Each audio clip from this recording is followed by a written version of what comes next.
semuanya saya tempatkan ke Bapak Ibu yang telah mendahului ini. Nama saya Delsi Mitra, panggilannya Ira. Sehari-hari saya mengajar mata pelajaran bahasa Inggris. Baik Bapak dan Ibu, sudah pernah dengar pembelajaran mendalam Bapak dan Ibu? Udah jalan kan? Kira-kira yang mendalamnya apa Bapak Ibu? Berenangkah? Apa kira-kira? Sudah pernah dengar ya Bapak dan Ibu ya? Baik. Baik Bapak dan Ibu, mengenai pembelajaran mendalam ini kita baru juga ya Bapak Ibu ya. Sebelumnya dengan menteri yang berbeda, programnya berbeda, dan ini kita dengan Pak Abdul Muti, beliau meminta yaitu yang namanya pembelajaran mendalam. Dan untuk kami dari SMK Negeri 2 Teluk Kuantan, kami sedang ibaratnya kalau mobil itu kami sedang dirakit. Kami sedang pelatihan ini yang ditaja oleh BGTK, BGP lama. Kami sedang dalam pelatihan pembelajaran mendalam yang akan memakan waktu lebih kurang 3 bulan. Baik Bapak dan Ibu, pembelajaran mendalam ini yang perlu kita dudukkan konsepnya adalah dia bukan kurikulum yang baru Bapak Ibu, tetapi dia adalah pendekatan. Jadi kurikulum kita masih sama yaitu kurikulum nasional, akan tetapi pendekatannya sedikit berbeda. Kalau sebelumnya kita dengar adalah pembelajaran berdiferensiasi, tapi kali ini pendekatannya sedikit berbeda, yaitu pembelajaran mendalam. Baik Bapak Ibu, kita sederhanakan. Materi pembelajaran mendalam itu menjadi 3 subjek. Yang pertama ada namanya growth mindset. Pernah dengar Bapak Ibu? Growth mindset? Apa kira-kira Bapak dan Ibu? Pemikiran bertumbuh. Pemikiran bertumbuh, betul. Grow-nya bertumbuh, mindset, pola pikir atau pemikiran. Yang nanti kita singkat jadi pola pikir bertumbuh PPB. Kemudian yang kedua adalah pembuatan RPM. Yang ketiga adalah inquiry kolaboratif. Jadi inilah garis besar pembelajaran mendalam. Dan saya yang pertama akan membahas itu grow mindset atau pola pikir bertumbuh. Baik Bapak Ibu, kita tentu bertanya-tanya ya, grow mindset itu apa? Jadi kata menteri kita, orang berpikir bahwa grow mindset, orang yang berpikir dengan pola pikir grow mindset atau pola pikir bertumbuh, maka dia akan yakin masalah yang sedikit jalan keluarnya banyak, tidak satu jalan ke Roma. Karena itu jangan pernah menyerah, jangan putus asa, yakin ada jalan keluarnya. Baik, kita tentu akan bertanya Bapak Ibu, mengapa grow mindset ini menjadi fondasi awal untuk pembelajaran mendalam? Bapak Ibu bertanya-tanya kenapa? Ya, ternyata berdasarkan hasil PISA atau sebentar saya jadi lupa.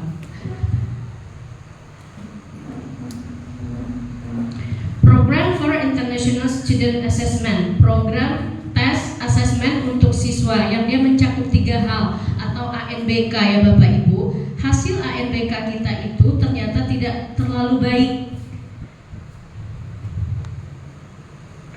Berdasarkan hasil PISA itu,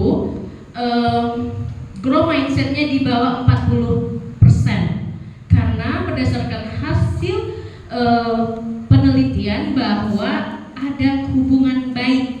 Semakin bagus grow mindsetnya, maka hasil akademik di suatu negara juga akan baik.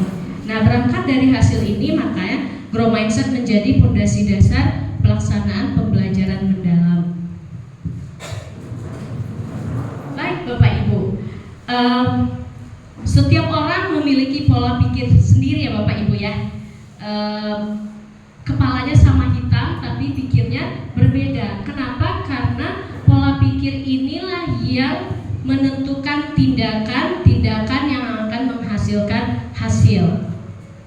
Baik, kita lihat berikutnya. Ternyata pola pikir itu lebih penting dari keterampilan. Kenapa begitu? Karena pola pikir itu adalah fondasi. Sebelum dia bertindak kan dia berpikir dulu. Sebelum dia mau belajar, siswa ini atau guru sendiri, dia akan memiliki pola pikir terlebih dahulu. Apakah dia pola pikir bertumbuh atau pola pikir satu lagi yang akan kita bahas di materi berikutnya. Kemudian pola pikir ini adalah cara melihat atau cara berpikir dalam menghadapi masalah. Kemudian yang terakhir adalah pola pikir ini memperluas cara seseorang dalam melihat dan berpikir. Bapak dan Ibu, kita tentu akan penasaran, pola pikir ini kita bagi jadi dua ternyata. Yang pertama tadi adalah bahasa Inggrisnya adalah growth mindset atau pola pikir bertumbuh. Kemudian ada pola pikir yang fixed mindset. Kalau kita lihat ada berapa warna di sini Bapak dan Ibu? Dua, yang kanan merah. Ada tanda kunci ya Bapak Ibu ya. Kalau ada kunci kira-kira luas nggak dia? Tertutup ya. Itulah dia fixed mindset, pola pikir tertutup. Yang kiri kita lihat warna apa Bapak dan Ibu? Hijau. Ini ada kayak bibit tanaman ya Bapak Ibu ya. Dia bertumbuh, dia mau membuka dirinya. Oh ini apa ini? Pembelajaran mendalam. Dia ibarat gelas kosong. Oh oke, saya mau belajar apa pembelajaran mendalam. Kalau yang fixed mindset mungkin itu kayak itunya. Buka kulinya, kuli sama kadang kayak gitu ya Bapak Ibu ya, sebagai contoh. Baik, Bapak dan Ibu. Bahasa Indonesianya tadi pola pikir yang merah adalah fixed mindset. Bahasa Indonesianya adalah pola pikir tetap. Yang kanan yang hijau, yang dia bertumbuh, mau membuka dirinya adalah pola pikir bertumbuh. Baik Bapak Ibu, ini ada beberapa hal. Yang pertama adalah challenge. Dan bagaimana antara pola pikir tetap dan pola pikir bertumbuh ini menghadapi challenge. Kalau dia pola pikir bertumbuh, dia mau membuka dirinya, dia menerima challenge tadi atau tantangan. Hari hujan misalnya, oh tantangan nih mengejar sigma misalnya, mengejar absen bisa hijau. Tapi kalau dia orangnya pola pikir tetap, dia menghindar. Oh repot ini, susah ini. Nah kemudian kalau ada obstacle atau rintangan, kalau untuk orang yang pola pikir bertumbuh, dia akan bertahan. Dia akan cari cara biar bisa selesai. Tapi kalau untuk orang pola pikir tetap, dia akan menyerah. Dan effort itu ada usaha. Nah bagi orang yang pola pikir bertumbuh Bapak Ibu, dia melihat oh ada peluang ini, bakal bisa selesai nih masalah saya kalau ada mengeluarkan effort atau usaha. Nah bagaimana dengan kritik? Kalau bagi orang pola pikir bertumbuh, oh ini informasi untuk dia bisa memperbaiki dirinya. Nah kalau orang dengan pola pikir tetap, dia merasa itu serangan untuknya, untuk menjatuhkan dia. Nah, bagaimana dengan melihat kesuksesan orang lain? Untuk yang pola pikir bertumbuh, dia akan menjadikan seseorang yang sukses itu inspirasi. Kira-kira apa yang bisa saya ambil ini? Kira-kira apa yang bisa saya lakukan ini berdasarkan yang orang duluan sukses ini telah lakukan. Nah, bagaimana dengan kalau yang pola pikir tetap, dia menganggap itu sebagai ancaman. Oh, alah, itu bagian dari pola pikir tetap. Baik Bapak Ibu, bisa kita lihat di sini bagaimana suara pola pikir tetap, suara pola pikir bertumbuh. Yang kiri itu merah, dia beranggapan itu kalau saya gagal berarti saya tidak mampu. Tapi kalau bagi orang yang bertumbuh, dia kalau saya gagal berarti saya harus belajar, lalu saya akan mencoba lagi. Baik, kita bisa lihat sampai bisa dibaca ya Bapak Ibu ya. Ini ada contohnya, ada 5, 1, 2, 3, 4 dan 5. Baik. Bagaimana pola pikir ini mengintervensi pembelajaran mendalam? Bahwa berdasarkan hasil researchnya, The Project of Education Research that Scales, bahwa intervensi pola pikir ini memberi hasil yang sangat baik dalam meningkatkan prestasi akademik murid. Intervensi ini menjadi alternatif dari intervensi yang dikenal dengan the sense of purpose intervention. Bapak dan Ibu, bagaimana kita guru menggunakan intervensi pola pikir ini? Kan begitu ya. Saat melihat ada murid yang mau menyerah ketika menemui tantangan atau kesulitan, segera dorong dia untuk mencoba lagi. Pada murid mau mencoba lagi, segera beri pujian proses. Lalu jelaskan kepada murid tersebut PPT dan perbedaan utamanya pada saat menghadapi tantangan dalam belajar. Jelaskan kepada murid bahwa berbuat salah merupakan cara otak untuk belajar dan berkembang. Kita sering lihat ya Bapak Ibu ya di lapangan. Kayak saya mengajar bahasa Inggris. Sampai sekarang Bapak Ibu, bahkan zaman kita selalu beranggapan yang namanya bahasa Inggris itu adalah sulit. Padahal ya sama aja Bapak Ibu kayak bahasa Jawanya Pak Jati.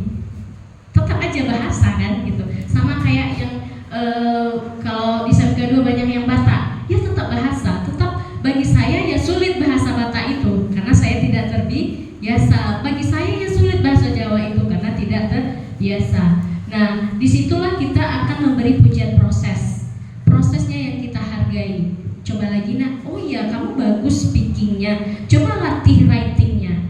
Cara ngomong kamu bagus, di writing belum. Jadi kita tidak langsung mengatakan bahasa Inggris kamu bagus nak, tapi ada di prosesnya. Nah ini dia Bapak Ibu, pujian pribadi dan pujian proses. Kita lihat contohnya. Nah di sini dia berbeda Bapak Ibu, pujian pribadi dan pujian proses. Kalau pribadinya kamu memang berbakat dalam matematika. Kalau prosesnya kamu butuh materi matematika yang akan menantang otakmu. Jadi maksudnya apa? Materi proses ini yang membuat siswa itu kepo. Dia makin penasaran menggali potensi dirinya untuk dia belajar lagi tentang matematika. Karena memang matematika bahasa Inggris itu masih mata pelajaran yang sedikit horor bagi peserta didik kita.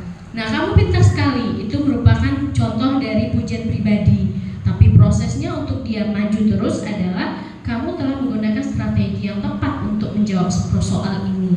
Nah, dia tentu akan menggali dirinya untuk bagaimana strategi menjawab soal berikutnya. Ini ada 5 juga contohnya Bapak Ibu. Yang terakhir kita lihat, kamu memang terakhir menjadi seorang penulis. Akan tetapi kita lihat ada pujian proses. Kamu mampu memilih kata-kata yang sangat baik dalam tulisan. Untuk saya pribadi memang sering di pujian pribadi ini, tapi ternyata akhirnya bukan mementahkan, membuat mereka agak terhenti. Dengan menggunakan pujian proses, mereka akan menggali potensinya lagi untuk lebih belajar ke depannya. Bapak dan Ibu, kita akan berpindah, yaitu bagaimana pola pikir bertumbuh dalam pembelajaran mendalam. Baik, kalau mendalam itu lawannya kira-kira apa Bapak dan Ibu? Kalau ibaratnya sungai seni, dangkal, ya betul. Atau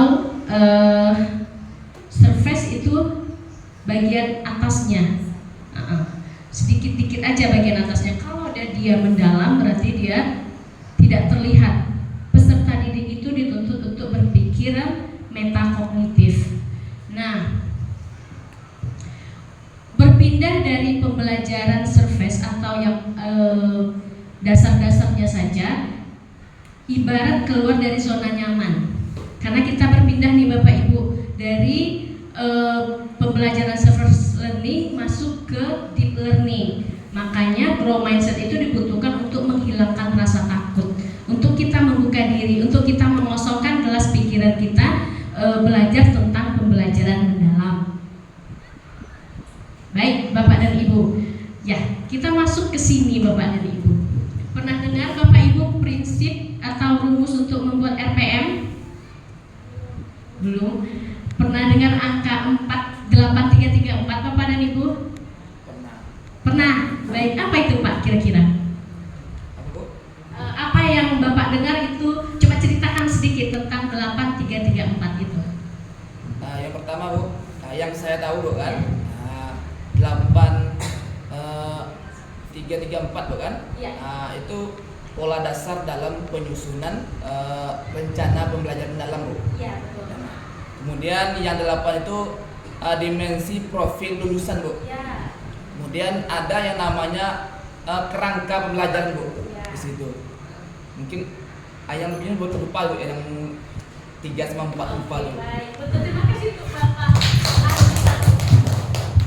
Baik, Bapak dan Ibu, betul yang dibilang Pak Andri itu adalah ibaratnya rumus. Jadi zaman now itu, kalau sebelumnya kita membuat yang namanya RP, rencana pembelajaran, yang berpindah kepada modul ya Bapak Ibu, yang namanya ganti. Tapi memang ada perubahan Bapak Ibu, sekarang diistilahkan dengan RPM, rencana pembelajaran mendalam. Nah, apa itu? Nah, di rencana pembelajaran mendalam itu Bapak Ibu kita kenal dengan namanya 8334. Apa itu 8? Seperti yang Pak Andri bilang tadi, 8 itu adalah dimensi profil lulusan. Kalau sebelumnya ada berapa Bapak Ibu di pembelajaran berdiferensiasi? Ada berapa? 6, setengah lusin. 6, sekarang dia nambah jadi 8. Nah, ada yang kita lihat keimanan dan ketakwaan, kewargaan, kreativitas, penalaran kritis, kolaborasi, mandiri, kesehatan, dan komunikasi. Harus ada semua kira-kira Bapak dan Ibu? Tidak. Tidak. Apakah boleh hanya satu saja? Boleh. Yang tidak boleh adalah tidak ada. Semuanya tidak, karena dia nanti akan mengarah ke LKPD. Gitu. Baik, di masih profil lulusannya ada 8. Kita bisa lihat Bapak dan Ibu di sini. Di dalam yang putih ini ya Bapak Ibu ya. Yang kedua adalah prinsip pembelajaran. Nah, prinsipnya adalah bermakna, berkesadaran, menggembirakan. Kalau di awal kita dengar ada joyful, meaningful, dan mindful. Nah, kemudian diterjemah jadi bahasa Indonesia yaitu bermakna, dia menggembirakan, dan berkesadaran. Untuk lebih jelasnya akan dijelaskan oleh pemateri berikutnya. Bapak dan Ibu, kita berpindah ke pengalaman belajar. Bapak dan Ibu, kita lihat kalau dari lingkaran ini yang ada panah, yang mana Bapak Ibu? Pengalaman belajar. Nah, ini memang ada maknanya Bapak dan Ibu panah ini. Dia harus berurutan. Yang pertama adalah peserta didik memahami, mengaplikasi, dan merefleksi. Nah, Bapak Ibu, sedikit perbedaan dengan pembelajaran berdiferensiasi. Kalau refleksi kita di diferensiasi itu kan bertanya, bagaimana pendapat perasaan peserta didik kita belajar pada saat itu. Gitu ya, mereka akan bercerita begini Bu, itu perasaan mereka. Tapi di RPM ini, pembelajaran mendalam ini, yang bagian refleksi, di sana kita memberikan pertanyaan yang membuat mereka berpikir lebih jauh lagi. Di situ munculnya, misalnya, satu lagi ciri khasnya adalah pertanyaan pemantik. Pernah kita Bapak Ibu memberikan pertanyaan pemantik? Pernah. Karena itu sudah dimulai dari pembelajaran berdiferensiasi ya, sudah kita berikan. Hanya saja untuk pertanyaan pemantik di RPM ini, tolong Bapak dan Ibu termasuk saya sendiri, kita menghindari pertanyaan yang tertutup. Contohnya, yang memberi pertanyaan ya dan tidak, tapi bagaimana mereka mengeksplor. Misalnya saja materi bahasa Inggris itu Bapak Ibu ada menulis surat lamaran, application letter. Saya tidak langsung bertanya, Ananda tahu apa itu surat lamaran? Tidak, tapi kita gali dulu. Ananda, kira-kira nih kalau Ananda tempat sekolah rencananya apa? Mereka akan macam-macam jawab Bapak Ibu. Ini mem, mau kuliah, mau kerja, belum tahu mem, gitu ya. Nah, baru kita ambil Ananda. Kalau Ananda kerja, kira-kira apa saja yang harus Ananda lakukan? Mereka akan jawab Bapak Ibu, ini mem, lamar kerja dulu mem, ini mem, interview dulu mem, gitu kan. Nah, di situ kita akan mencoba mengambil lagi pertanyaannya Bapak Ibu. Kalau melamar kerja, bagaimana langkah-langkahnya nak?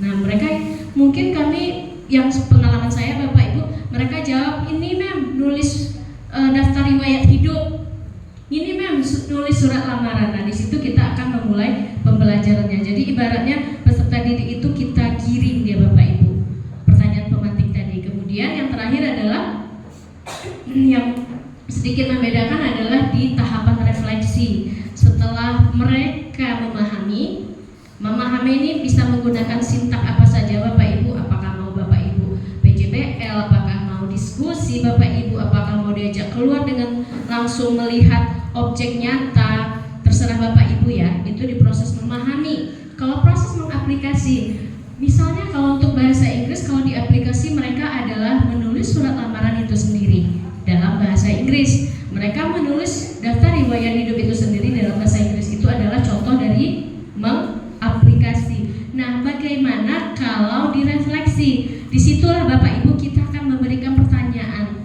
Ananda, setelah kita belajar, setelah kita praktek, kira-kira berguna nggak Nina surat ini? Berguna mem, untuk melamar kerja mem, gitu. Jadi meminta mereka untuk berpikir terhubung ke dunia nyata, ke mereka ke depannya. Itulah yang bagian dari mendalam itu tadi ya Bapak dan Ibu ya. Baik, nah setelah kita bercerita tentang pengalaman belajar tadi Bapak Ibu, itu ada 3, kita berpindah ke kerangka pembelajaran 8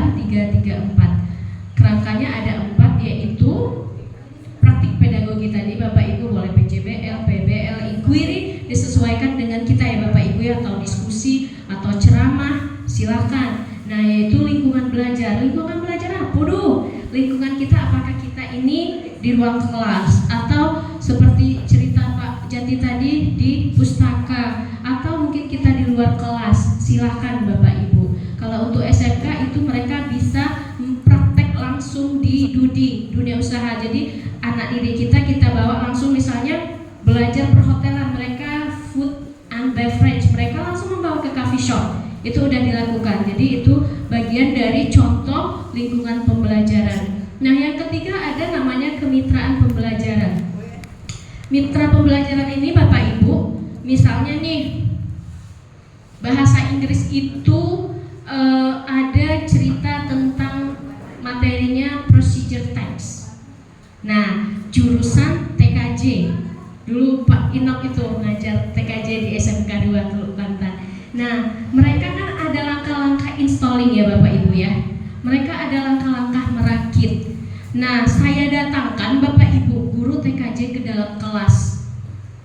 Gitu. Jadi guru TKJ-nya yang mengambil waktu apakah itu 15 menit hingga 20 menit menjelaskan tentang langkah-langkah dari installing laptop tadi. Nah, di situ namanya kemitraan pembelajaran. Dia akan sedikit berbeda nanti Bapak Ibu dengan inquiry kolaboratif, nanti akan kita bahas lebih lanjut. Kemudian kerangka pembelajaran yang terakhir adalah pemanfaatan digital. Zaman now apakah peserta didik di sini boleh bawa handphone Bapak dan Ibu? Boleh. Boleh. Nah, itu juga bisa kita pakai menggunakan gawai peserta didik. Mungkin kita punya video, kita bisa kirim ke handphone mereka, mereka diskusi dalam kelompok kecil. Berarti pemanfaatan pembelajarannya menggunakan gawai peserta didik. Apa kita gunakan seperti ini, proyektor, atau mungkin peserta didik menggunakan, kalau di SMK itu contohnya di labor mereka ya, di bengkel misalnya. Itu Bapak Ibu penjelasan mendasar dulu tentang 8334 kerangka RPM. Nah, ini dia Bapak Ibu untuk lebih gampangnya menghafal.